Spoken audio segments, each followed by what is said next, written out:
শ্ৰীহৰিৰ চৰণ সেৱা কৰাই আমাৰ প্ৰধান কৰ্তব্য নহয়নে বাছা? হয় আই, সেই শ্ৰীহৰিনো ক'ত থাকে? বাছা, তেওঁ নিৰাকাৰ, নিৰাময় আৰু অনাদি অনন্ত।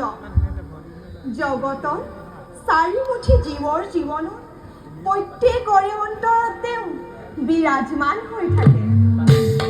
তেন্তে কোৱাচোন আই, চাৰিমুখী জীৱৰ ভিতৰত কাক শ্ৰেষ্ঠ বুলি কোৱা হয়?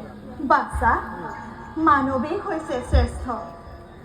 কিন্তু বাছা, এই জীৱশ্ৰেষ্ঠ মানৱে লোভ, মোহ, কাম আৰু ক্ৰোধৰ বশৱৰ্তী হৈ নিজ স্বাৰ্থ পূৰণৰ হেতু অতি নিজ কৰ্ম কৰিবলৈও কুণ্ঠাবোধ নকৰে। তেন্তে কোৱাচোন আই, কি কৰিলে মায়ামোৰ শেষ কৰি ভগৱানৰ কৰোণা লাভ কৰিব পাৰি? সত, ৰজ আৰু তম, এই তিনি গুণেৰে নিৰ্গুণ ভক্তিৰ দ্বাৰাহে শ্ৰীহৰিক কৰোণা লাভ কৰিব পাৰি। বল আই, প্ৰজাগণৰ মংগল আৰু পিতাৰ কল্যাণৰ বাবে হৰিক আৰাধনা কৰোঁগৈ। ব'লা বাছা।